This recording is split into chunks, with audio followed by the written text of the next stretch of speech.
The expressed views, statements, and opinions by the guests on the Risk Advisor program made either during the show or on the corresponding social media and blog outlets are not necessarily the view or opinions of Baxter Productions, Inc. or any of its affiliates, associates, or others who are part of this production. Information provided during this broadcast is for news purposes only and does not constitute a remedy for any of the discussed risks presented. Did you ever wonder how much simpler life was when we were growing up? Today, there are growing concerns about the impact of digital technologies on children's emotional well-being. The best results of social media misuse, anxiety, depression, and suicide. How bad is it, and what should you be considering? We're going to talk about that today on theriskadvisor.com.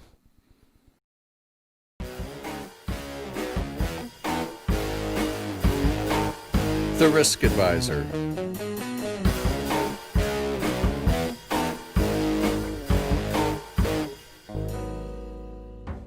You're listening to the Risk Advisor Vodcast. The Risk Advisor highlights topics about the most important personal security and safety issues today. This is for you, your family, and your loved ones. Experts alert to trends, tactics, and techniques used against us. You can be more aware and more informed to stay safe in this ever-changing, complicated place we call life. And now your host, media's go-to guy, Sal LaFriere. Welcome to the riskadvisor.com vodcast. We're here with Jennifer Desai, a child psychologist and director of special services in the New Jersey school system with over 20 years of experience in the field. Today, we're going to talk about parents' concerns over social media. Jen, welcome to the show. Thank you, Sal. I'm excited to be here. Oh, sure you are. It's a great way to spend the day. So, Jen, let's get into it sort of quick. The story with schools and how things have changed. Obviously, when we went to grammar school to the point of things today, how's things changed? Well, today there's a lot more technology involved in schools. And with that comes a lot of other problems and issues from the impact of social media and gaming and videos. This has led to a significant increase in students demonstrating depression, anxiety, even suicidal ideation. And it's become the major part of what I do in my work in schools now. So on a daily basis, and when we were kids growing up, suicide happened maybe once every 8 years. What's the big challenge you see every day? We are almost weekly sending kids out for anxiety, depression, or suicide ideation. So this has become commonplace now in the schools. It wasn't when we went to school, but it is now. And social media, for what we're seeing, is at the crux of it. That seems to be one of the major triggers in children today having depression, anxiety. So let's look at this just in a little bit of a historical perspective. Right? When we were kids growing up, and you had horror movies, and some of us hated to watch them. I still to this day hate to watch them. But you would watch a horror movie and have nightmares. Yes. Today we have social media. Correlation between the two? So it's in a way it's very similar because it's a traumatic experience that a child has from either watching a video or a movie. That was back in our day. Now it's become viewing a post that has an impact on them. It can be downloading something on YouTube that they have never seen before. I mean, all kinds of rather gruesome things are available on YouTube nowadays. And not only that, but the gaming industry is the same thing, correct? Yes, the gaming industry can be very upsetting for kids. It's got a lot of rather violent images in them. Speaking of images, women, young girls growing up today have used in the past would have the issue of in magazines they always had the perfect bodies, the perfect hair, the perfect skin tones. Are we seeing just an evolution of that today with the kids? How is social media affecting young women? Well, now it's even more prevalent because now it's not just the movie star on the screen. It's really also the child next door who has the perfect Snapchat video, or or post, or selfie, or things like that. And so now you're not just living up to an ideal that's put out in a magazine and it's a model or a actress. Now you're dealing with people who that's what they do for a living, and they're regular people, the person next door. And now you have to live up to that. You have to take the perfect selfie. You have to take the perfect video and get as many likes as possible. So it's become more prevalent, more difficult for teenagers to live up to that ideal. So in some ways, it's social media and television are having, a similar effect. Do you think social media is worse than ever than what we would face with television? Absolutely, because we only had a few channels when we grew up. Three, I think. Wait, Three. It was three, right? It was three. Oh, PBS, you had four. Oh, four PBS. You had CBS, NBC, ABC, PBS, and I think there was Like a channel 9 or 11. 9 of them, like the local, The local one. local stations. Your local stations. But now there's endless ways that you can get information. The internet is wide open. There's constantly platforms and different media streaming ways to view anything, and anyone can post anything. There's really no limit, and someone will be a platform for you to put something out there. So, back to the point of there's endless images that a child can see, and endless hours they can watch these types of streaming. Now, obviously, we're talking about children and the effects of social media on children and, Yes. and the problems with it. But let's talk about the adults for a second. Is there a difference, or are the adults facing the same problems? Well, for adults, it's a little bit different because we're a little less susceptible to the addictive qualities of it. But you can use social media, Facebook things, to reach out and connect with family and friends, and that's a positive. But when you use it to avoid contact with people, that's when it becomes a problem, and that's when it leads to depression and anxiety. Can it ever be used on the children's side of it? Can it ever, or young adults or adolescents, can it ever be used for a positive side? So there is a positive side. There are forums, there are help networks for students who are experiencing certain problems, and they can connect with other kids having the same issues. So they don't feel alone, that they're the only ones who have those issues. But it's used less. That part of it is used less, and so it doesn't have the positive effect that you'd want it to. We were talking in pre-production about, if you took a bunch of 14-year-old girls and you put them in a room and they Yes. would wind up texting each other rather than talk to each other. Absolutely. They will sit, if you watch a group of teenagers, they will text the person sitting next to them rather than talk to them. And this is a big problem because in order to be a social animal, you have to connect with other people. And that connection is important to your well-being. It actually helps you produce happy hormones that make you happy connecting with people. You don't get that when you connect with people only using technology. And the problem is when you're reading a text, how many times did you get a text and you don't know if it's sarcastic or if it's being, just a regular statement? Absolutely. Many workplace issues and many issues between kids happen because you cannot read tone or things into a text or an email. So you think maybe the person's yelling at you because they're using all caps when really their cap lock got on by mistake and they didn't realize it. So that becomes an issue. Okay, we're going to take a real quick break. When we come back, we want to talk about the potential psychological disorders that come from the misuse of social media, and we'll talk to Jen more about those topics in about a minute. Be right back.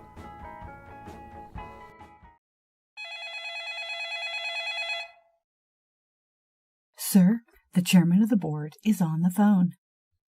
Let me ask you something. Workplace violence, terrorism, identity theft, cyberbullying, and stalking. It's not a matter of if they will happen, it's a matter of when. Are you prepared? Are you ready? Can you tell the board of directors you did all you could? The security world is too complicated to do it alone. You need a security advisor, someone you trust, to get straight answers, to tell you what you need to hear, not want to hear. Call Protective Countermeasures now. Protective Countermeasures has been providing security consulting to Fortune 500 companies for nearly 20 years. Make the call. The call is confidential. This is one secret you can keep.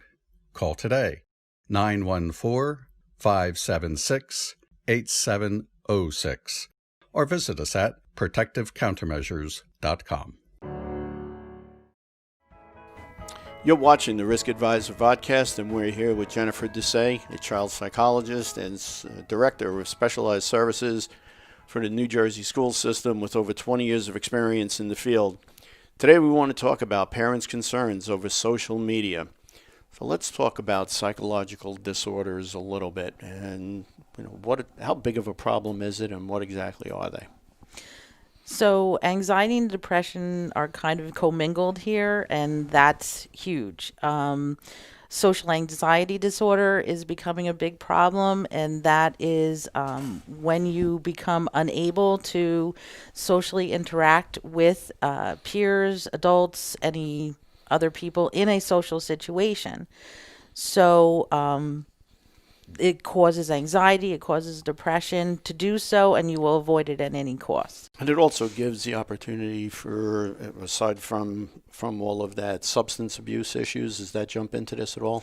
Yes, that can also become part of it, because in order to alleviate the anxiety or the depression, kids can start to use other methods that are not approved.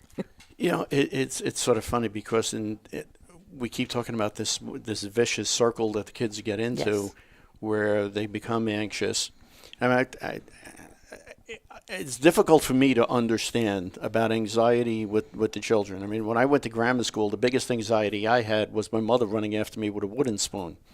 So to understand the fact that that children are going through this is tough for someone like us to understand. Explain a little bit about the anxiety that kids go through and how that's affecting in school. So what happens is students become anxious because they cannot have access to their social media. They can't have access to their phones, to their IM, to the Snapchat, to know what's going on. They have to know what's going on. It's a phenomenon that's gotten a nickname called FOMO, fear of missing out. Missing out. Exactly. So if they're not connected 24/7, they're missing out on something. So that's where the anxiety comes from.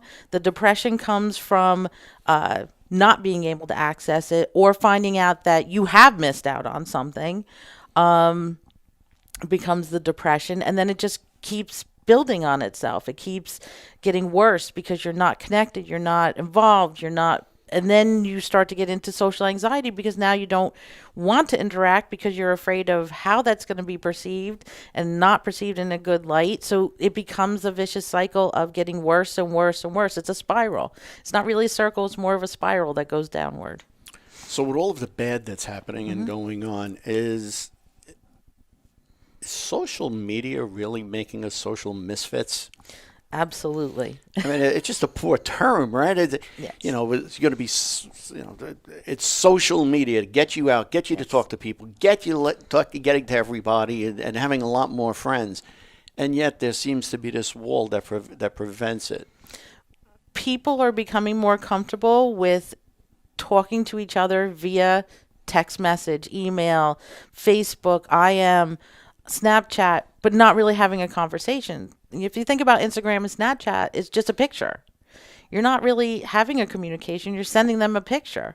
So you're not talking to people. You're not interacting. You're not having a social conversation. You're not having to problem solve with people. If a child, all they do is have interactions in these quick little snippets, they're not having to problem solve. They're not having to say, hey, this person's saying something I'm not comfortable with, so I need to deal with it right now. So all that social skills that you would have in talking to people, that's no longer a part of the conversation. The give and take of a conversation, just like we're doing now, is not part of something that they're learning to do and do consistently. I don't think we could actually have a conversation about social media without talking about, and talking about the bad sides of it, without talking about cyberbullying and Yes. the effects that that's having on the adolescents. And we see it in our practice here. We wind up seeing it even with adults, in Yes. with regards to stalking and some of the bullying that takes place. But that's separate. Keeping it back to the kids, talk to us about cyberbullying and the effects that it has on them. Cyberbullying is absolutely devastating to adolescents. It occurs more with girls than boys. As I've said before, it's one of those things. You hand a boy a cell phone, they're going to look for a game.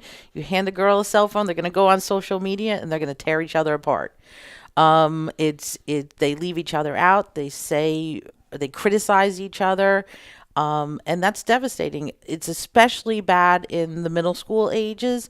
That's when they're most critical of each other. And you get gang mentality and things like that, where they'll gang up on one girl. You see our suicide rates for middle schoolers increasing because of this. Severe depression, severe anxiety, suicidal ideation. So they're thinking about it. They may not act on it, but they're thinking about it. And cyberbullying is so much easier when you don't have to walk up to somebody and say, I don't like you, and I don't like you because. But you can say whatever you want behind that shield of anonymity when you're using social media.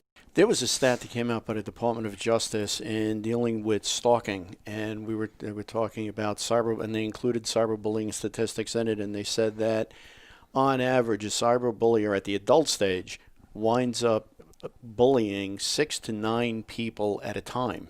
Yes. Right?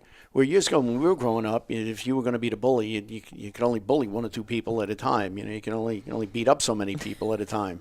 But Yes. now you got this problem where they can do it with this anonymity to it. Mm-hmm. With respect to the suicide ideation, is that something that? How do you make the determination or difference between something that's a cry for help and something that they really are thinking about? Well, there's actual surveys that we utilize. The biggest one that's used universally is from the University of Columbia. Most schools have been trained to use it. We in our school have been trained to use it. And it helps you differentiate between, is it just something that they're thinking about, or is it something that they've really made a plan? So if your child has a plan in place, if they've written it down somewhere or communicated it to someone, then you need to seek help immediately. If it's just a thought that they're having, they're thinking about it, and would it be a good idea, not a good idea, they're still mulling that part of it, then you still need to seek help, but it's not as immediate. Most of the time we find out in the schools because kids are willing to tell us. They'll tell that their friend is starting to say things that they're uncomfortable with. We do have a level of access to a lot of these media outlets, so we see a lot of it before it happens. So we're able to try to find out, assess it, and then communicate that with the parents so that we can try to help them get to the problem as quickly as possible. And parents obviously have to be sort of aware and engaged in it. And how big of a problem within 30 seconds, how big of a problem do you see where parents are either not engaged or just not talking to the children? Well, like we said before, it's just as much of a problem with parents because they're on their own devices. They're having their own issues with social media, and they're not always paying attention to what's going on with their child. If your child is seeming to be withdrawn and not wanting to go out and hang out with their friends and do things and leave their room or leave their device behind, that's some warning signs that your child may be having problems with social media. Okay. We're going to take a quick break. When we come back, we're going to talk to Jennifer Desai again about what to be on the lookout for and what you can do as a parent or as a guardian to help that child. We'll be right back. From the files of New York detective Frank Santasola comes a riveting murder mystery novel, The Garbage Murders. After an illicit liaison with his mistress, the owner of a private sanitation company in New York is murdered. His wife, aware of the affair, first believes it could be the motivation for the killing. But when her truck drivers are attacked by her husband's associates, family values get questioned. Enter the life of Detective Frank Miranda, one of a few men in law enforcement assigned to infiltrate the Italian mob and bring to justice some of the biggest names in organized crime history. Be taken into the world of an infiltrator and the personal decisions and sacrifices he made daily. Guaranteed to touch all your emotions: sadness, anger, love, and laughter. Available on Amazon Books in both paperback and Kindle editions. TheGarbageMurders.com. You're watching the Risk Advisor Vodcast, and we're here with Jen Desai, a child psychologist and practitioner, talking about social media and its effects on children and what parents should be on the lookout for. So, Jen, we talked about suicide ideation. We talked about a lot of different things and a lot of different problems that children could wind up coming into. What are some of the things that parents can actually start to do? And I guess the first thing would be recognition or maybe talking to the child. Yes, you need to have open conversation with your child. You need to be aware of what they are doing, what they're thinking, what's going on with them in social media, what's going on in their daily lives. There are a lot of apps out there that can help you monitor their social media. So you are aware of what they're saying, what's being said to them, who's on their social media is also very important to monitor as well. So I guess knowing your child probably is one of the most important things, and understanding Absolutely. if the child is overly self-conscious. Is that a warning sign or something that you should be aware of? Yes, if the child is overly self-conscious, if they're avoiding social situations, you want to start to have conversations with them about what's going on with them. If you're seeing them being alone, looking depressed, all these things are warning signs that there's something going on underlying, there's an issue and you want to address it. Parents inevitably wind up saying, when they realize there's a problem, that's it, cut off. Right? You go to your room and, no TV, right? In our day, that was it, right? No phone, no TV. But today, they're cutting them off totally. Is that something that is a recommended step? That's actually can make things worse because it can make the anxiety worse. If you make the anxiety worse, you make the depression worse. So if they're already having a fear of missing out, if they're already having anxiety about what's being posted and what's not being posted and making sure that they're posting things, then taking it all away from them is going to actually make the problem worse. Having discussions about what's appropriate, maybe bringing them down to one social media outlet versus having 5 or 6 or 7, that may help more than taking everything away from them.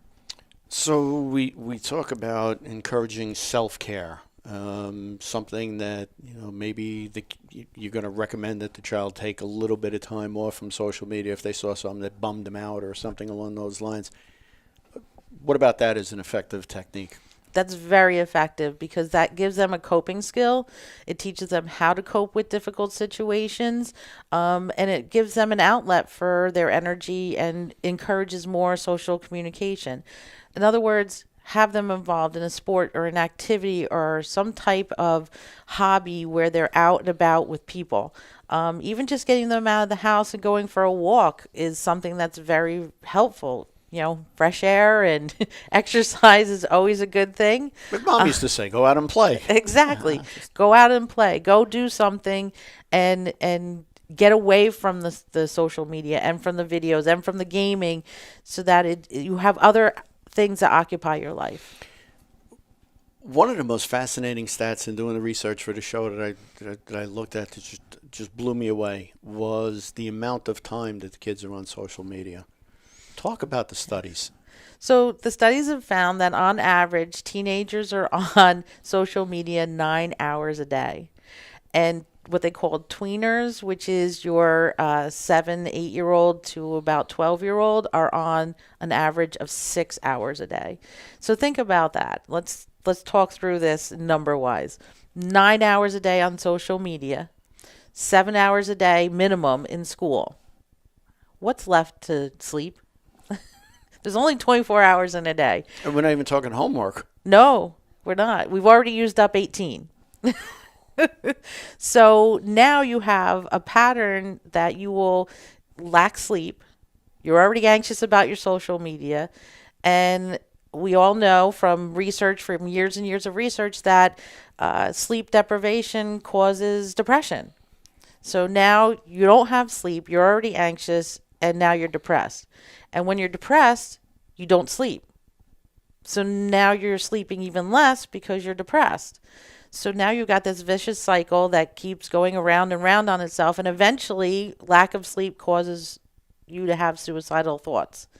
And you may act on them because you are so severely depressed. Kids today, and I guess maybe they're faced with a few more things than we had to when we were growing up. And I think an element of divorce, obviously. Mm-hmm. But I remember in one of the conversations we'd had, we were talking about how the kids have to face, they're facing poverty. The kids are dealing with the same thing that the adults are, right? So they're dealing with the poverty. They're dealing with the death of a loved one. They're dealing with the death of a good family member, maybe a grandmother or a close aunt or an uncle or something like that. And then you top all of this on it. How do they actually get through it? I don't know. What makes them adjust to it? How do they get to adjust? Well, is it from strong family support, or yes. do they get that from school? Or I could believe that a ton of kids are going to counselors. So there are a lot of kids that are going to counselors, and there are a lot of kids that have other outlets. If your child is a healthy child, they have another outlet, whether it's drama or sports or a club that they're really active in, a hobby, something that they're doing with other people, and they get away from the pressures. The pressures are school related, they're family related, and they're social media related. So if they have some sort of outlet where they're getting away and they're doing other things. We all know, and there's tons of studies about sports being so good for you and building confidence and things like that. The same thing happens if you do drama. If you're out doing social programs, you're out helping homeless, you're doing food banks, you're doing those kinds of things, which is all the clubs are involved with. That again gives you a self-confidence and a social well-being that can counteract the things that are happening on social media.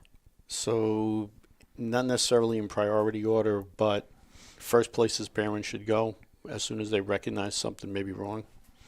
You can always go to your pediatrician, who can give you advice and help you look at the child. They've known the child hopefully for a long time.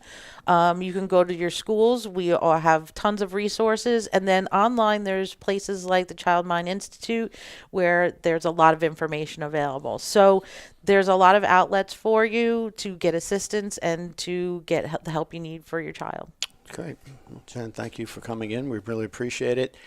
We want to say thank you again to our special guest, Jennifer Desai, and would like to remind you that if you have a question or comment, please write to us at questions@theriskadvisor.com. You could also follow us on our social media accounts, and you can find all of those links on our website at theriskadvisor.com. We hope you enjoyed this show, and we hope to see you next week. Thanks for watching.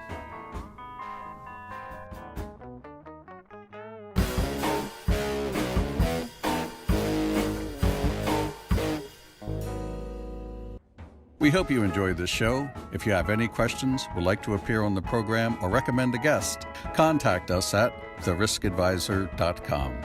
Follow us on Facebook, Twitter, Instagram, and LinkedIn. View and listen to us on iTunes, iHeartRadio, YouTube, and Roku TV. Tune in live on various local radio stations. Find links to all of these and listen to past shows at theriskadvisor.com. Thank you for listening. Stay safe and join us again next week for another episode of The Risk Advisor.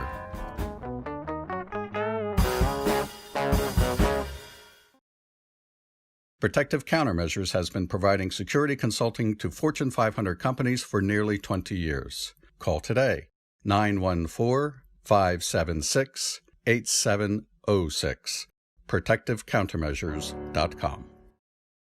theriskadvisor.com.